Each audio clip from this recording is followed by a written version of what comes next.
Muy buenas noches, estimados estudiantes. En la clase virtual número 7 abordaremos la unidad 5 y enfocaremos uno de los contenidos que se refiere a los trastornos relacionados con sustancias. Ya desde la antigüedad, el deseo de modificar el nivel de conciencia y el estado de ánimo ha sido factores que han contribuido a que el hombre consuma gran variedad de sustancias psicoactivas. En las culturas primitivas existían una limitación y socialización al uso de estas sustancias y quedaba restringido prácticamente a determinadas ceremonias de tipo ritual y religioso. Las preparaciones solían ser en pequeñas cantidades en cuanto a la concentración y el principio activo. Y como los métodos de elaboración eran muy precarios y el consumo se realizaba por vía oral, daba lugar a una absorción muy lenta y progresiva que facilitaba su metabolización y la eliminación por parte del organismo. Esta forma de consumo fue modificado aproximadamente un poco más de 100 años atrás, cuando aparecieron algunos acontecimientos. Uno de ellos es el descubrimiento de la jeringa hipodérmica a mediados del siglo XIX, que hizo posible la administración directa al torrente circulatorio, y también los recientes métodos de elaboración que permitieron su utilización vía inhalatoria.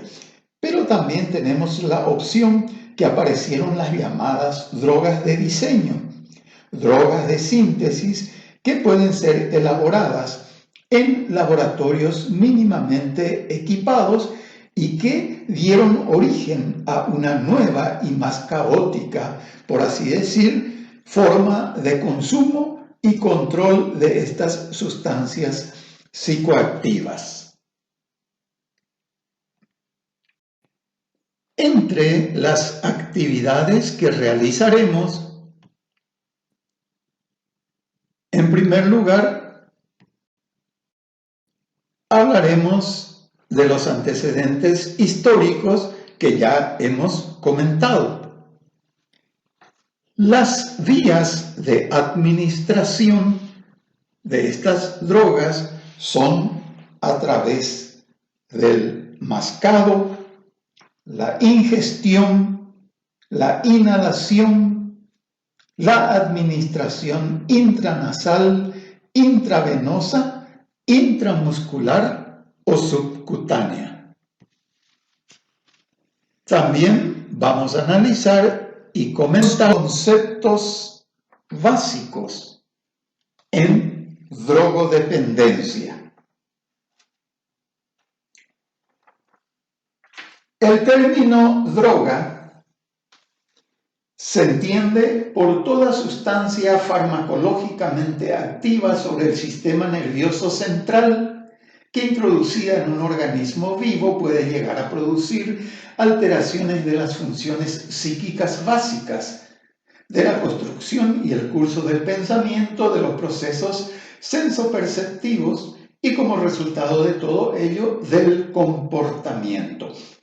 Debemos decir que no solamente se consideran drogas aquellas típicas que conocemos, sino también incluyen dentro de este grupo algunas de uso legal como el tabaco y las bebidas alcohólicas, también los medicamentos y aquellos que son sustancias de uso doméstico o laboral como los disolventes. Adicción. El término fue acuñado a inicios del siglo XIX y vino a sustituir al término embriaguez, que se utilizaba para designar los efectos conductuales que producían el uso, por ejemplo, del alcohol, del opio, la morfina, el cloroformo, el éter, entre otros. Drogodependencia.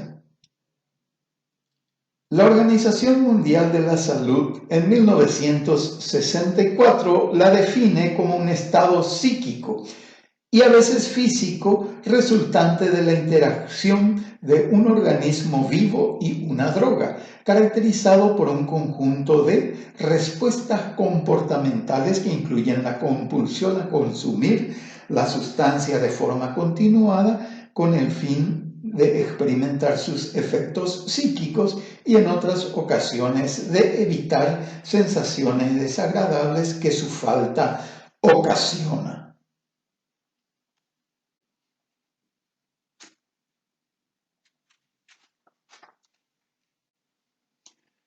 Tolerancia. Es un proceso farmacocinético y farmacodinámico que obliga a aumentar progresivamente la cantidad de sustancia consumida con el fin de conseguir un determinado efecto psicoactivo. Actualmente se considera que el proceso de disminución del efecto previsto que aparece al consumir una misma cantidad de sustancia psicoactiva de forma repetida está asimismo determinado por el fenómeno de condicionamiento ambiental. Síndrome de abstinencia. Se describen dentro del síndrome de abstinencia 3 síndromes más: el síndrome de abstinencia agudo, el síndrome de abstinencia tardío y el síndrome de abstinencia condicionado. Síndrome amotivacional, descrito en un principio exclusivamente para el cannabis. Actualmente se acepta que el alcohol y todas las sustancias ilegales crean dependencias que puedan generar su uso continuado. El síndrome amotivacional puede persistir durante largo tiempo después de que se ha dejado de consumir el tóxico y dificulta el proceso de deshabituación. Refuerzo positivo y refuerzo negativo. El refuerzo positivo consiste en el deseo de obtener placer y bienestar con el uso de la sustancia objeto de dependencia. El refuerzo negativo es un intento por evitar la aparición del síndrome de abstinencia, es decir, suprimir esa sintomatología desagradable que se ha instaurado. De manera que el refuerzo positivo es por búsqueda de placer y el refuerzo negativo es tratar de inhibir un proceso desagradable.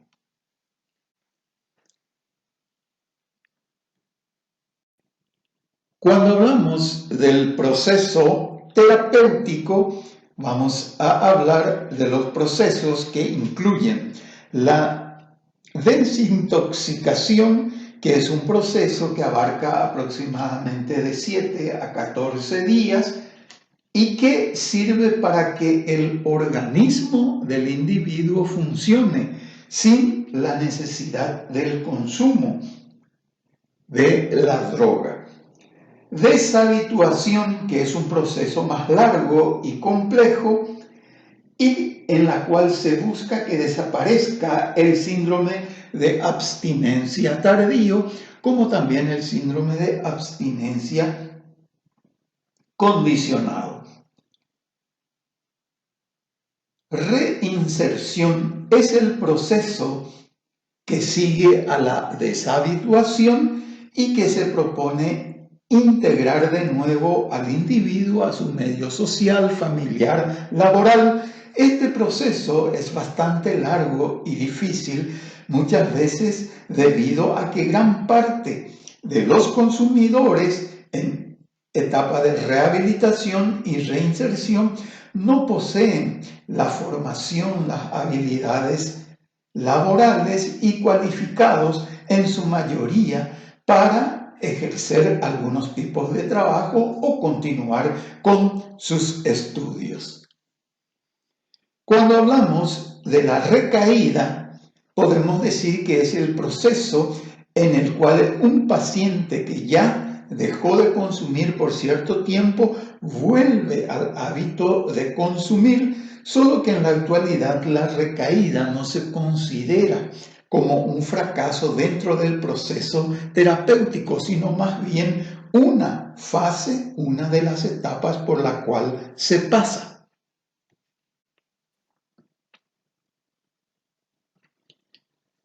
Para explicar las clasificaciones de nuestras sustancias, vamos a recurrir a aquellas que vienen del DSM-4, a aquellas que vienen del Real Colegio de Psiquiatría británico.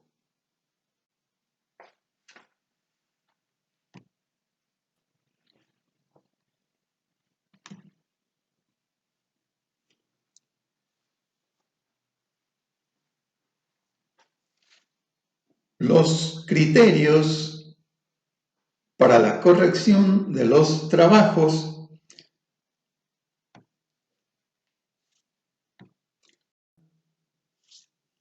que la bibliografía se mantienen.